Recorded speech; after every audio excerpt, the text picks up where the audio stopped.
મિત્રો, જો તમે પૂજા કરો છો અને પૂજા કરતા હો તે દરમિયાન તમને બગાસું આવે છે તો આ વિડીયોને જરૂર છેલ્લે સુધી નિહાળજો।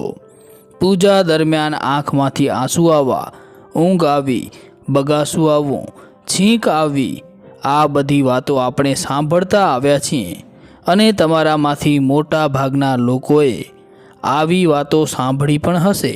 પરંતુ પૂજા દરમિયાન થતી આવી ક્રિયાઓ પાછળના રહસ્ય વિશે ઘણા ઓછા લોકો જાણતા હશે।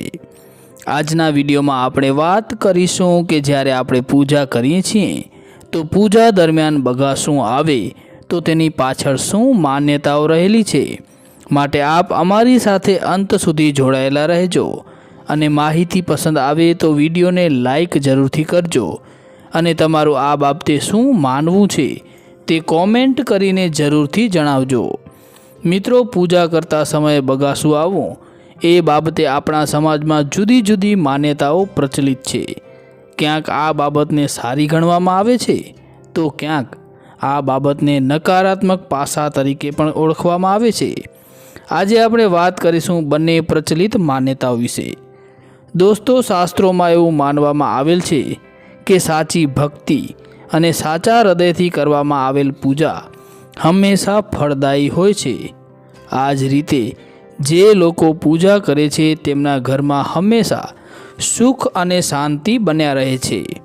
પરંતુ તમે ઘણી વખત જોયું હશે કે કેટલાક લોકો પૂજા દરમિયાન સૂઈ જાય છે અથવા બગાસું ખાય છે તો તેનો અર્થ એ છે કે તે વ્યક્તિના મનમાં બીજા વિચારો ચાલી રહ્યા છે અને તેનું ધ્યાન પૂજામાં નહીં પણ બીજે ક્યાંક રહેલ છે। અને સાથે એવી પણ માન્યતા છે કે જ્યારે તમે પૂજા કરો છો તો તમને બગાસું આવે છે, આંખોમાં આંસુ આવે છે, શરીર કાંપવા લાગે છે અને આ અવસ્થામાં તમને સારો મહેસૂસ પણ થતો હોય છે। જ્યારે આ ચીજો તમારી સાથે ઘટવા લાગે છે તો વધારે પૂજા કરવાનો મન થાય છે અને ભગવાન પ્રત્યે વધારે શ્રદ્ધા ભાવ ઉત્પન્ન થાય છે।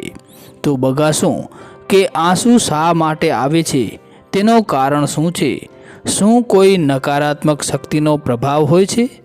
ઘણા લોકો એ વિચારીને પૂજા કે મંત્ર જાપ છોડી દેતા હોય છે કે તેઓએ સાંભળ્યું છે કે જ્યારે બગાસું આવે તો કોઈ નકારાત્મક શક્તિનો પ્રભાવ હોય છે જેના કારણે જે પૂજાનો ફળ તેમને મળવાનો હતો તે પૂજાનો ફળ તેમને નથી મળતો। મિત્રો, આ નકારાત્મક પ્રભાવની જે વાત છે તે સાચી માનવામાં નથી આવતી। આને ફક્ત અંધશ્રદ્ધા તરીકે માની શકાય। દોસ્તો, બગાસું આવવું, આંખોમાં આંસુ આવવા એ કોઈ પણ પ્રકારથી નકારાત્મક પ્રભાવ નથી હોતો કે કોઈ ભૂત પ્રેત કે કોઈ ખરાબ આત્મા તમારા ઘર કે શરીરમાં પ્રવેશ કરી ચૂક્યું છે જેના કારણે તમને બગાસું આવે છે। આ ભૂત પ્રેતવાળી વાત તદ્દન ઉપજાવી કાઢેલ હોવાનું માનવામાં આવે છે। બગાસું આવવાના કારણોમાં મુખ્ય રૂપથી વાત કરીએ તો જો તમને દેવતા પ્રત્યે પૂર્ણ સમર્પણ છે, ભાવ છે, શ્રદ્ધા છે, જ્યારે તમે દેવતાથી એટલે કે તમારા ઈષ્ટદેવથી જ્યારે તમે લાગણીથી જોડાઈને એક સંબંધ સ્થાપિત કરો છો તો જ્યારે તમે તે મૂર્તિ કે છબીની પૂજા કરો છો ત્યારે તમારા મનમાં તેમની મૂર્તિ સજીવ થઈ જતી હોય છે અને ત્યારે તમે તમારા મનના ભાવોથી તેમની પૂજા કરો છો તો તમને બગાસું આવે છે, આંખોમાં આંસુ આવે છે। એટલો ભાવ, શ્રદ્ધા ઉત્પન્ન થઈ જતી હોય છે કે તમે તમારા ઈષ્ટદેવને તમારા મનની બધી વાતો જણાવો છો। સાથે ઘણા લોકો સાથે એવું પણ થાય છે કે જ્યારે તેઓ આ અવસ્થામાં પહોંચી જાય છે અને જ્યારે તેઓ પૂજા દરમિયાન પોતાની પીડા, તકલીફ તેમના ઈષ્ટદેવની સામે રાખે છે તો તેનો ઉપાય અથવા તો તે પરેશાનીઓનો રસ્તો પણ તેમને મનમાં જ મળી જતો હોય છે।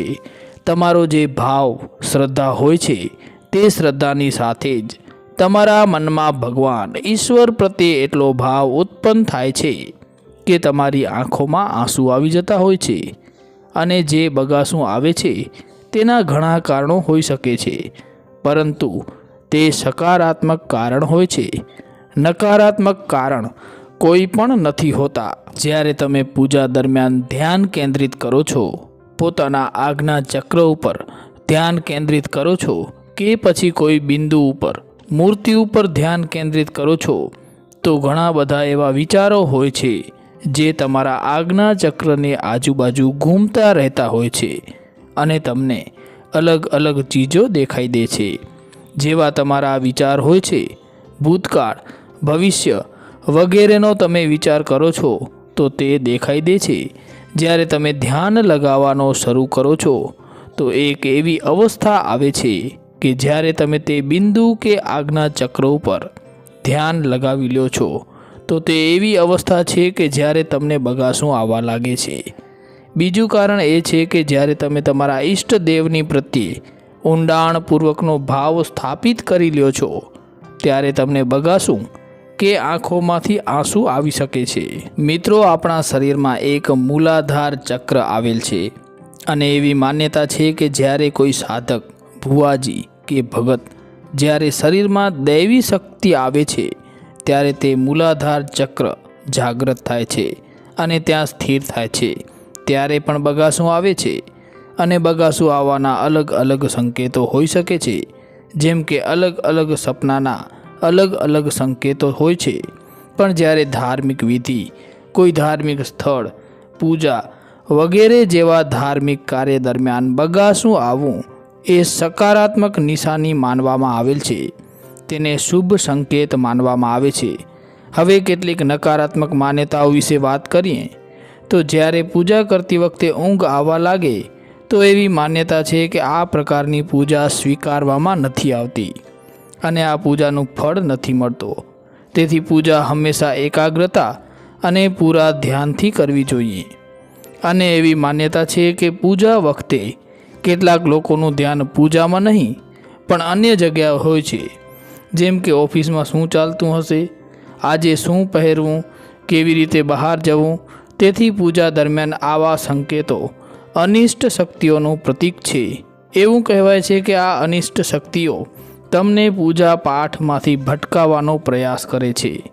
તેથી તમારું મન પૂજા પાઠમાં જવાને બદલે અહીં ત્યાં ભટકે છે. આ સિવાય પૂજા દરમિયાન બગાસું આવવું અથવા સૂવું એ પણ નકારાત્મકતાની નિશાની માનવામાં આવી છે.